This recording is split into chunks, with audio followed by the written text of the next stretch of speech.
Welcome to the Eye on Money podcast. It's Tuesday, June 22nd, and I am your host, Jill Schlesinger, CBS News business analyst and certified financial planner. I am joined by my executive producer extraordinaire, Mark Talercia, who is also a certified financial planner. Hey, Mark, I got a couple of people asking me whether we would manage their money. I'm like, well, we're not actually in that business. We could be. We could be, but we're not. And so I don't think we'll be doing that anytime soon. Anyway, if you have a financial question, if you have an investing question, a retirement question, how to get your plan in motion, whatever that plan is, why don't you send us an email? Our email address is askjill@jillonmoney.com. askjill@jillonmoney.com. And we answer these questions on the air live sometimes. Just tell us whether you want to come on. Mark will do the rest. All right, Jared writes, hello, Jill and Mark. My uncle passed away recently, and my dad wants to vacation in a popular city before attending the funeral. This is going to be an interesting question, Mark. I'm shocked to see where this is all headed, but let's go. We live in different cities, so he wants to meet in Las Vegas. I'd like to go, but the more I think about the cost, the less I want to go. I'm 30 years old. I just reached fulfilling that 6-month emergency fund savings goal. Wow, that's good. Jared says he's going to work on adding a couple months more to that. I'm looking to move within the next 7 months to a bigger city and possibly change jobs. I was interested in moving overseas for a year or possibly living in Washington, D.C. due to being an Arabic major and looking for related jobs. Due to the future move, I'm hesitant in spending any funds that could be used for saving. Do you recommend that I go on this trip? Oh, man. All right, he makes $48,000. He lives in California. He's got $10,000 saved for retirement. It's half Roth, half traditional. And he's got about $18,000 left on his student loan.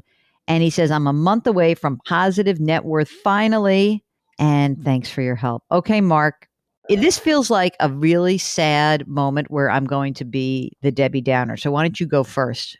I mean, initially when I read it, I had a couple questions. How much does he think it's going to cost? Because if we're just talking, $1,000 or $1,500, I don't know, maybe you do it. And also my other thought was, how about asking your dad if he can pay for it? I thought the exact same thing.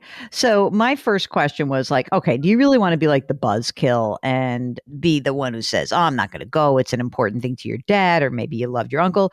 Then again, I feel like he doesn't want to go. Maybe he's like, you know what? I don't really want to do this. I'm on a track. I feel good. So I think it's possible to say to your dad, you know what? I love you so much. I loved your brother. I totally get that you want to do this fun thing to kind of celebrate life. However, I'm celebrating life by becoming financially independent, and it's really going great. And so as a result, Dad, my student loans, those are going to start clicking away again when it comes to September. And I want to be in a place where I can really chip away at that. And I got so much going on. So I hope you don't take this the wrong way, but I just can't really afford this. So if you want me to come so badly, then, it would be great if you can help me out. But really, if you can't, I get that also, but I'm going to have to pass. If you're a dad, Mark, what do you think? You just had Father's Day. Could you imagine having such a hard conversation with your kid? No, I mean, I would think it would be quite awkward. Obviously, we don't know what the dynamic is between the two of them. Yeah. It seems like the dad is way more into this than the son.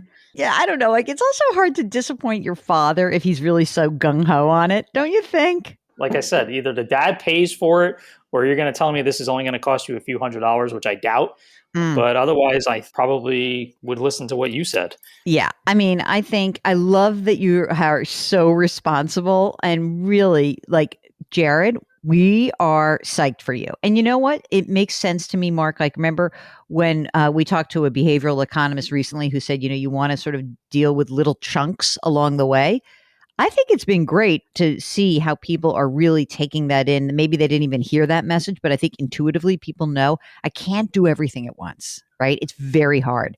And so what did Jared do? I'm taking this away. I'm like, hey, you know what? He built up his 6-month emergency fund. Now he's going to add more to it. And he's also in a place where he is starting to get ready to chip away at that student loan debt, which is great. I want to say one other thing about before you start moving. I would not move unless I had a job. I am too wimpy for that. I know it's a hot job market, but I wouldn't pick up and go cross country if I were you, or go overseas until I knew I had a very good job in hand. I really wouldn't. The leap of faith is wonderful, but I think you can't afford to take a leap of faith when you have 18 grand left on your student loans. That's just my 2 cents. Mark, do you have anything else to add on this besides ruining this young man's relationship with his father? No, I was going to say he could go to Vegas and make a nice wager and then Oh increase his yeah, net worth even more. that's a good idea. Maybe you could actually pay down all that debt by shooting craps. Mark, are you a gambler? Not anymore. I used to, when I lived in Arizona, I lived in Arizona for 7 years. So we made trips to Vegas on a pretty regular basis. I've been there, I would say probably 13, 14 times. But I used to love playing roulette. Roulette, that's crappy odds. What are you talking about? I know. But it was just something about sitting at the roulette table and picking your numbers and watching the ball. I don't know. I never got into poker or blackjack or anything like that. I, of course, being the former options trader, I like craps. I like probabilities. I feel like blackjack I can play, but it's very tense for me to play blackjack. I feel like there's a lot going on that table, and there's too much like psychological drama, and I can't handle it. The craps table is more fun. Like it's just like everyone's into it, and and you can get going. So I do like that. I was just out to lunch with a friend of mine who shockingly told me that she has been to Las Vegas a zillion times and she loves shooting craps. And what's funny about that is she's a very buttoned down lawyer. And I never would have expected it. Anyway, don't do this, Jared. We're just yakking, okay? I think have a real conversation with dad and stick to your game plan. And congratulations on having that emergency reserve fund. Get chipping away at that student loan debt, and don't go moving until you have a job in hand. Agreed? Agreed. Good. If you've got a financial question, we'd love to hear from you. Our email address is askjill@jillonmoney.com. Askjill@jillonmoney.com. And if you'd like to come on the air live with us, just say, I want to come on the air live, and Mark will do the rest. Isn't that fantastic? He does everything. It's great. That's what Steve did. He's on the line from Texas. Hi, Steve. Welcome to Eye on Money. What can we do for you, sir? I'm concerned about putting some more money in the market right now. We've saved some money. We were considering buying some rental property, but now I'm thinking about, because the market's been so good, putting it in there, but based on COVID restrictions being lifted and what may happen, trying to figure out what to do with that. Mm-hmm. And ideally, I'd like to, I'm 50, I'll be 51, and I'd like to try to retire at 60. Okay, let's see if you can do that. So let's start with some of the facts. So you're 50 now and you're working. And are you married or partnered or single? Married, and we both work for, Fortune 500 companies. So good jobs. Okay, good, solid jobs. How old is your wife? She's 44. Okay, got it. Kids? 2 kids. One's a teenager and one is just a year old. Oh my. Is this a second marriage? Second marriage, yeah. See how I suss that out so easily? It's like, you guys are so transparent, you guys. All right. Teenager is living with you or not? Yeah. Okay. Tell me about how much money do you guys make, each of you? Combined, just a little bit over 300,000. Great. That's awesome. And are you both putting money into retirement accounts right now? Yep, we're maxing out 401ks. Okay. And did some money in IRAs and considering doing backdoor Rothing them. Oh, great. Okay. The 401k, your 401k, how much money's in there? 2.2 million. Wow. Yeah. That's a lot of moolah. I've saved, I maxed out as early as I could when I was young. So is that like the moment? Let's have a teachable moment. Hey, kids, I'm sure that you did not feel like you were making $1 bazillion. You've made good money for many years. Let's go back in time for a second, just as an instructive moment here. If you said when you were 22 years old, your first job, like how much were you making then? 22, about $20,000 a year. And so, right, I mean, inflation obviously we're talking about decades. And how much is your salary right now? 150. Okay. So, I mean, it's a good chunk of money, but it's not like bananas. You're not making $2 million a year. And you have been able, simply by starting early, and being diligent and not going nuts, you were able to put this money away into your retirement account, and it's now worth $2.2 million. I mean, I don't Yep. know if there's anything better than, like, you've just made the advertisement for compounding interest. Yeah, it was as immediately I put in enough to get the company match, Mm-hmm. and then as soon as I could, I put in the maximum each Mm-hmm. year. And working for large companies, there's some stock incentives as well. Mm-hmm. So some of that came through those types of things, That's amazing. discretionary. Fantastic. All right. How about this younger wife of yours? She's not that much younger. I'm only kidding you. How much does she have in her 401k? She has just about $1 million, just shy of that. Fantastic. Okay. Tell me about the IRA now. How much is in the IRAs? Combined, about 27,000. Okay, good. What about other stuff that you have that's invested? So let's start with the boring emergency reserve. 60,000 in CDs. Great. How about any non-retirement investment accounts? One big one, and that is about 470,000. What's in there? Stock of a few companies. And these are the companies the stock that you've been awarded, and then Yes. also, did you just never sell it along the way? Never sold. Yeah. Yeah. So you have a big fat capital gain. At some point, yeah. All right. How about your house? Own it outright. How much is it worth? $675.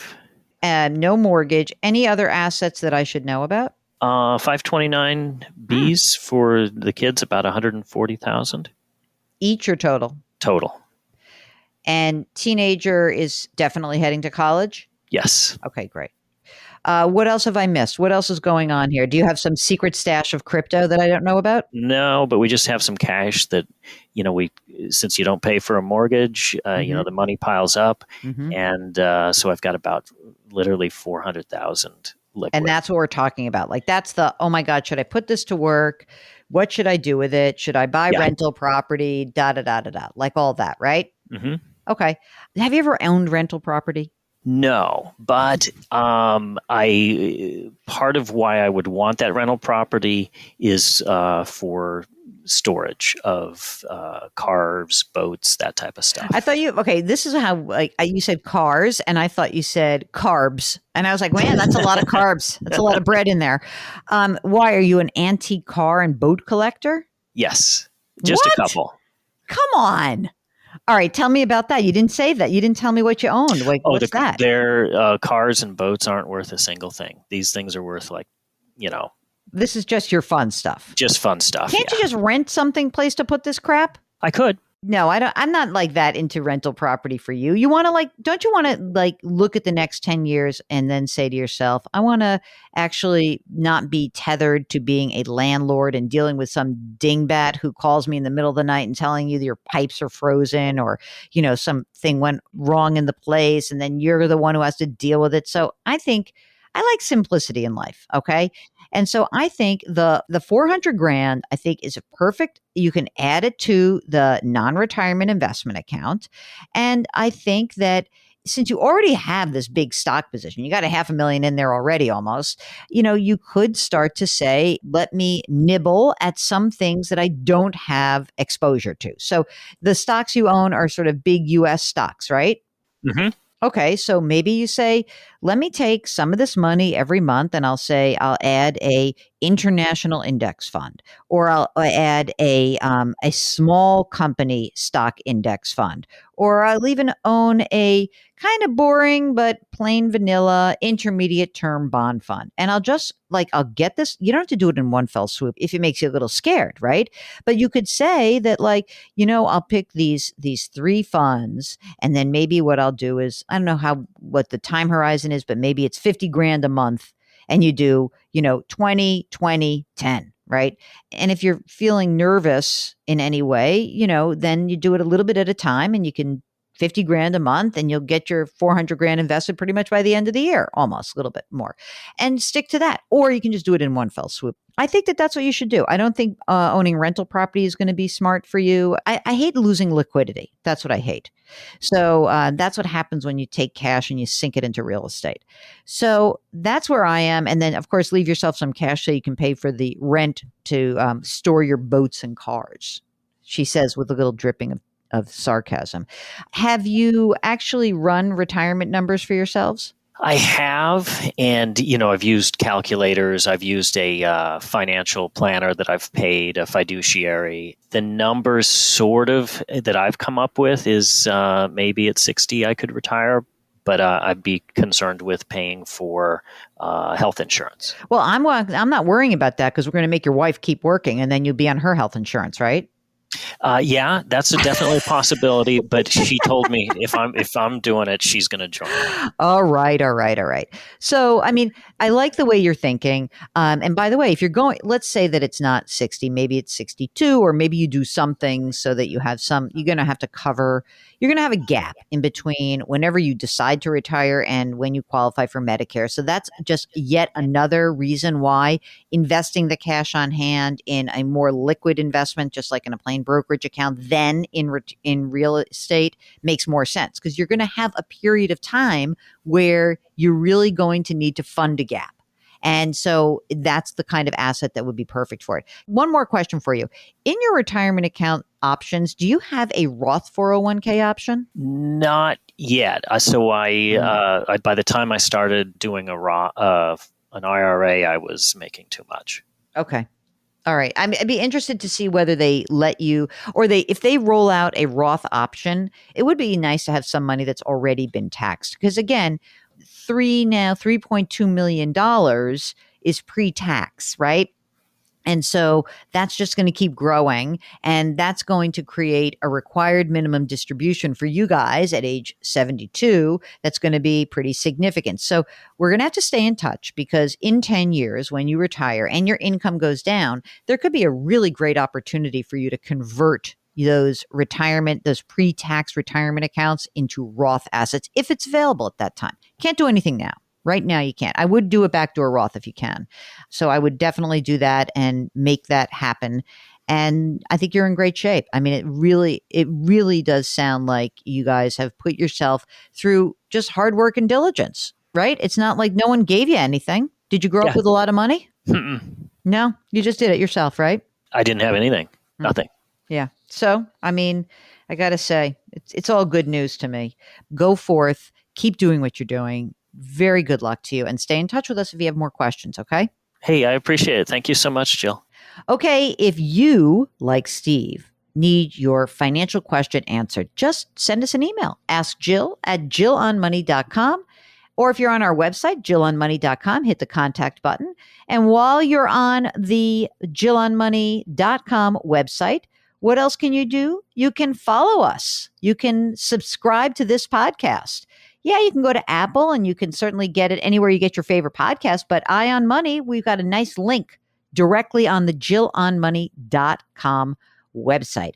We drop our episodes every Tuesday and Thursday. If you would not mind, Mark says, if you would leave a rating or a review, it makes a difference. I don't know why. To this day, I've been doing this show for, this is a new show, but I've been podcasting forever. And he says, you got to ask them more and more for ratings and reviews. And I always forget. So could you please, if you wouldn't mind, leave us a rating or review, CBS Eye on Money. You can follow us and then leave us a rating or review. Send us your questions, and we would be forever grateful. Here at the program, we are kind of practicing a new mantra. Curiosity. Don't you have curiosity about this stuff in your financial life? Compassion. When you hear someone else's story, whether they're rich or they're poor, if they're anywhere in between, let's have compassion, and let's build community. Curiosity, compassion, community. That is our mantra here at Eye on Money. Thank you for listening, and we will talk to you on Thursday.